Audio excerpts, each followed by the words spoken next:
एक प्यार का नगमा है, मौजों की रवानी है, जिंदगी और कुछ भी नहीं, तेरी मेरी कहानी है।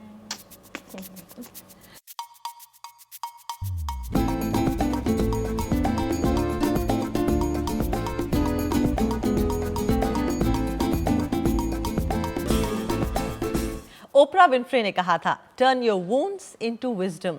Merrill Streep had said, take your broken heart and turn it into art. और एक फेमस कहावत है कि at any point in time you have the power to say this is not how my story is going to end. और शर्तिया बात है, जब तक ये इंटरव्यू खत्म होगा you will be a changed person. इसलिए क्योंकि आज जो बातें मनीषा कोइराला हमसे कहने वाली हैं ये आपको बदल देंगी। हाय मनीषा। हाय। You look beautiful. Thank you so much. Tell me if I'm wrong. आपकी उम्र 46 साल है। Yes. लेकिन आपके अंदर जो जज्बा है वो एक 15 या 16 साल की लड़की वाला है जिसके आगे पूरी जिंदगी पड़ी है। Really? Well, thank you. आपसे किसी ने कहा था कि आप कैंसर सर्वाइवर हैं तो आपने बोला no, I am not a cancer survivor, I am a crusader. See when you choose your words correctly तो जिंदगी का मायने बदल जाता है ना। जी बिल्कुल। और माइंडसेट की बात होती है और मुझे करना पड़ा, क्योंकि एक सर्वाइवर जो एक थोड़ा सा मीक लगता है वर्ड और थोड़ा सा कमज़ोर लगता है कि मैं सर्वाइव कर रही हूँ और कर लिया। क्रूसेडर में थोड़ा सा जोश आता है और थोड़ा सा, so I like that word. 5 crore लोग डिप्रेशन के मरीज हैं और 3 करोड़ लोगों को सीवियर एंग्जाइटी डिसऑर्डर्स हैं।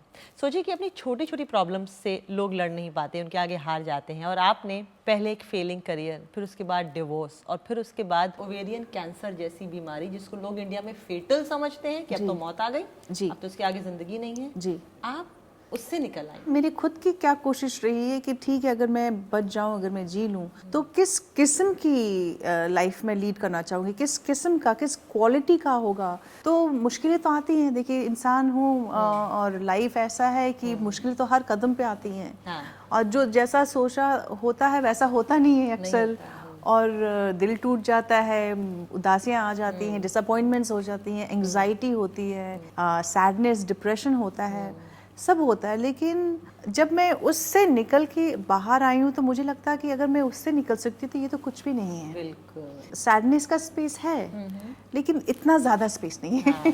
इस वक्त आज की तारीख में 4.5 साल हो चुके हैं that you have been cancer free, absolutely healthy.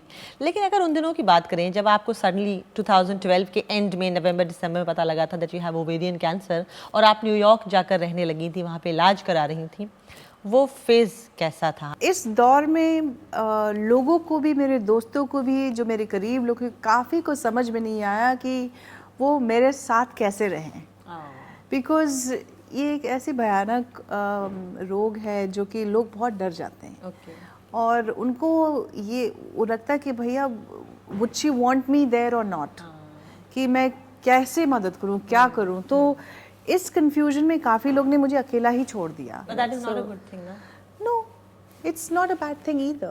You don't know whether that person really needs you or wants you in the first place. Did you need them? No, you didn't. I didn't. I really appreciate the fact that I was left to deal with it, and when I came out of it and I'm fine, you know, I'm back here and doing my thing.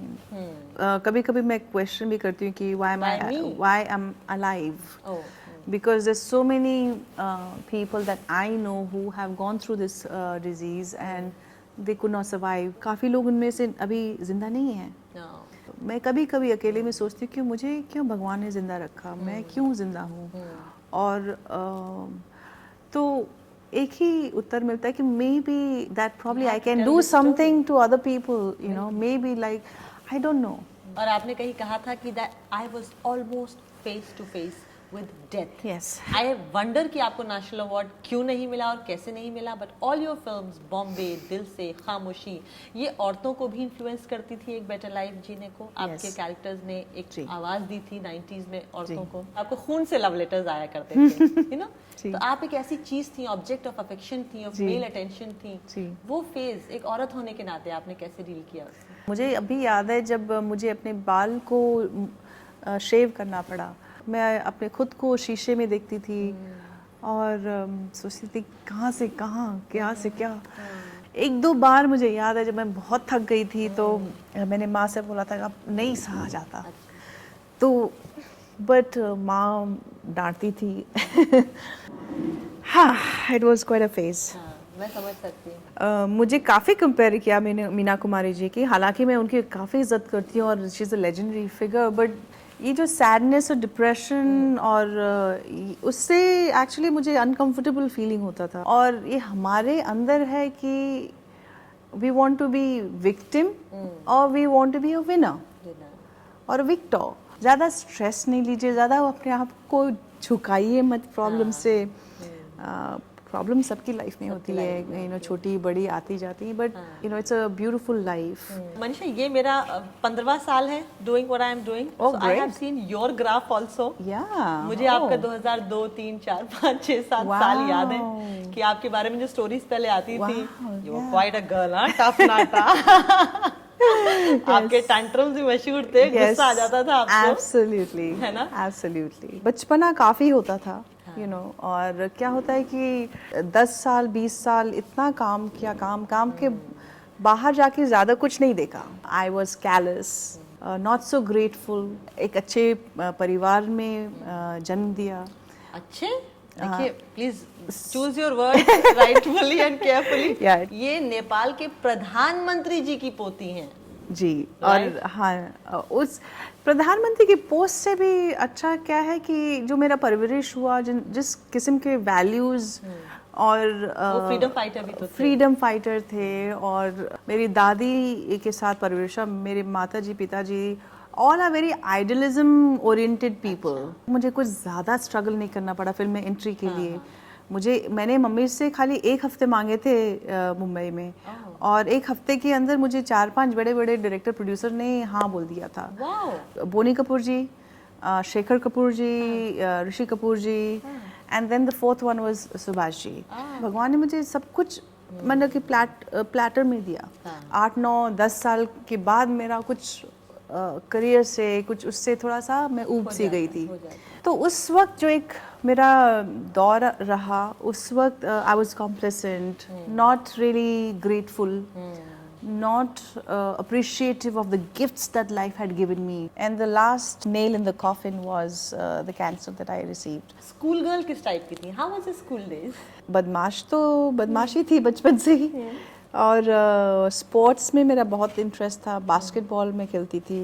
और लेकिन आप जब नेपाल से आपकी पूरी family belong करती, तो आप वाराणसी कैसे आए? काफ़ी वक्त के लिए हमारी फैमिली बनारस में थी। Actually they travel through Kolkata then to Varanasi.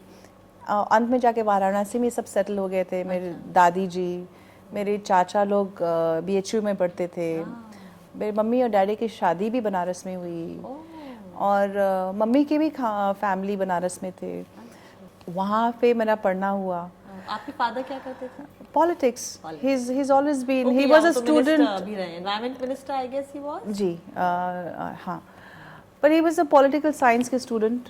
3 साल की उम्र में ही उन्होंने मुझे क्लासिकल डांस सिखा दिया था। ये गर्म मिजाजी आपको किससे मिली थी? हाँ, ये मेरे मम्मी से। ये डेफिनेटली मैं और भाई जब हम गुस्सा करते हैं, जब we lose our temper, mummy जब डांटती हैं कि आज बहुत, मैंने कहा हम लोग को जीन्स कहाँ से मिले? आपसी से मिले। बात तो सही है। फिल्में हम लोग फैमिली एज अ फैमिली काफ़ी देखते थे। हम लोग हर एक संडे को एक फिल्म ज़रूर देखते, पूरी की पूरी फैमिली जाती थी, और पूरा रो फिल्म हॉल में हम लोग बुक करते थे। कौन सी फिल्म आप देखने गए? मैं कौन सी नहीं देखी। अच्छा। तो मतलब कि मैं जब अमित जी से बाद में मिली तो मैंने कहा, अमित जी एक्चुअली मुझे बता रहे थे कि तुम्हें मनीषा, तुम जब मेरे घर में पहली बार आई थी तो तुम ऐसे पूरे घर को ऐसे देख रहे, मैंने कि आपको मालूम नहीं सर इसका बैकग्राउंड क्या है, बैकग्राउंड स्टोरी क्या है। मैं जब बच्चे थे, मेरी बुआ इतने थे पानी में, बाढ़ में, वो मुझे मेरा हाथ पकड़ के मुझे फिल्म हॉल में लेके जाती थी। उनको कोई चाहिए था सब दोस्त। तो मतलब डॉन वगैरह, फर्स्ट डे फर्स्ट शो, और बाढ़ में कुछ भी हो जाए, मतलब कि जाना ही है, देखना ही है अमित जी के। सो मैंने कहा इसीलिए जब मैं आपके घर आई तो मुझे मैं सब चीज़ें Amitabh Bachchan, so you know I was in awe of him and I was totally enamored and और सुभाष जी तो हर बात में डांटते थे तो बोलते थे तुमको ढंग का कपड़ा भी नहीं पहनने आता, मैं टॉन जीन्स और शर्ट ऐसा पहन के जाती थी तो काफ़ी डांटते थे, बोलते थे तुम जब बड़ी सेलिब्रिटी बन जाओगी उसके बाद कुछ भी पहनो तो चलेगा, but till then you have to have an image, you know. So he basically really Vivek को और मुझे काफ़ी सिखाया सुभाष जी ने इस इंडस्ट्री में। The best thing was to keep a book so that nobody can come around you when you are reading, you know. So it was like a defence mechanism. I had good friends, Pooja, Raveena, Somy Ali, all this people and आप आज उन सबसे touch में हैं क्या? कभी कभार बात होती है, कभी किन्हीं से। याद है उस जमाने में तो बड़ी अखबारों में आता था राइवलरी, हम लोग बहुत झगड़ा करते थे हम लोग पता नहीं कि इतना झगड़ा करते थे, बट बहुत झगड़ा करते थे एक दूसरे को, यू नो। ये तो बचपना काफी था उस जमाने में। असल में ये ट्रेंड भी था, हाँ, हीरोइन में पड़ती नहीं थी ज्यादा। हाँ। अच्छा, जितने भी आज के लीडिंग खान्स हैं सबने आपके साथ काम किया है। शाहरुख खान की दिल से आपके करियर की सबसे फाइनेस्ट, उनके करियर की भी सबसे फाइनेस्ट एक्टिंग वाइज मानी जाती है। आमिर खान, मन अकेले हम अकेले तुम, संजय दत्त, 7 फिल्मों में काम किया है आप दोनों ने, मैं अभी पढ़ के आई हूँ, 7 films. Oh, wow. Salman Khan के साथ आपने कितनी अच्छी प्यारी फिल्मों में काम किया है। I think Shahrukh has always been extremely intelligent, very passionate about succeeding. Very he's focused and passionate. उनके यहाँ से निकलता है कि मैं सक्सेसफुल होके ही रहूँगा। Again, Aamir is a perfectionist और उस वक्त डिस्कशंस होते हैं Absolutely.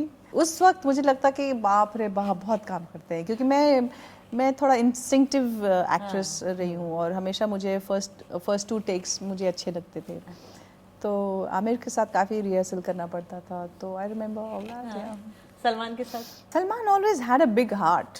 कोई गरीब साथ हम लोग शूटिंग पैकअप होके वापस आ रहे थे, खुद का शर्ट निकाल के उसको दे दिया। तो I was thinking, you know, very instinctively, it was not well thought or well planned, and you know, not too many people to impress. And later on also, when he does charity, he doesn't tell people. Nobody knows. So I felt he's a lot hard. Sanjay Dutt के साथ आपने 7 फिल्मों में काम किया और आज की तारीख में आप संजय दत्त की जो बायोपिक बन रही है राजकुमार हिरानी जो बना रहे हैं, उसमें आप नरगिस का रोल प्ले कर रही हैं। खुदा तेरी खुदाई कि क्या कहने, है ना? कितनी अजीब बात है ना? Absolutely. I had no clue that with Baba I mean, on Baba's film I'll be acting.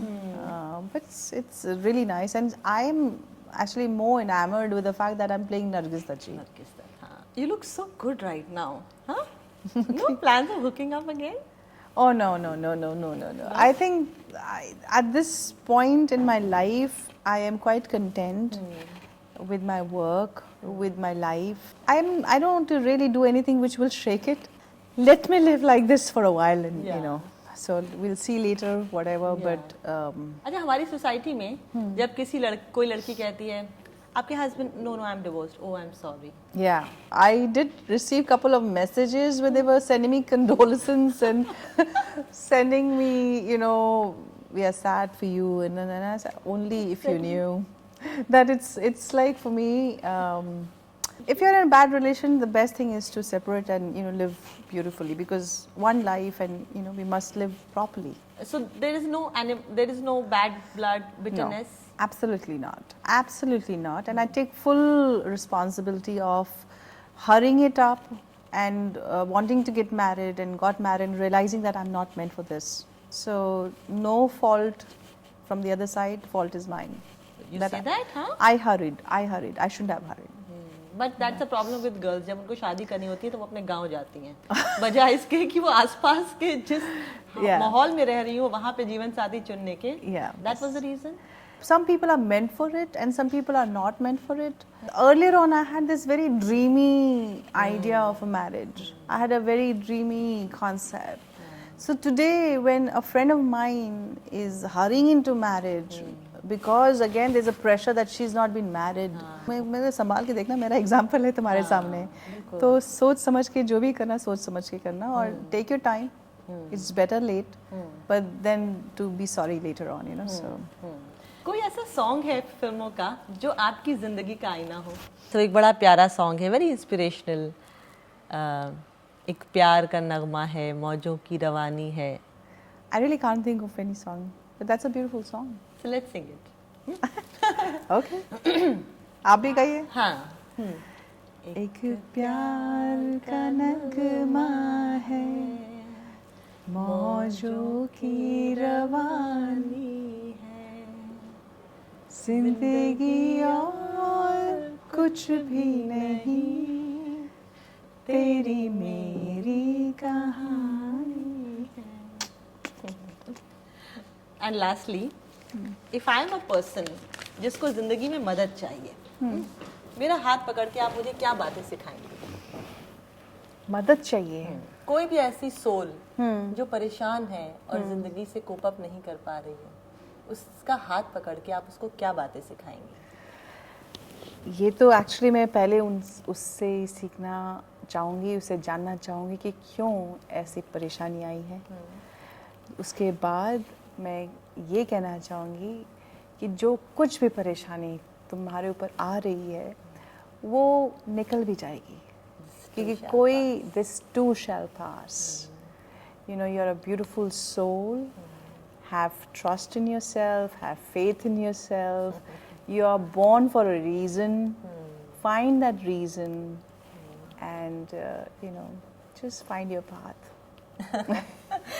Thank you. Thank you. Manisha, thank you that you are so upfront. और जो बातें लोग आमतौर पर छुपाते हैं, आप उनको खुल के बताती हैं. ये आप अपने ऊपर कोई फेवर नहीं कर रही हैं, ये आप लोगों पर एहसान कर रही हैं. जी. Thank you so much. Thank you so much. It was lovely.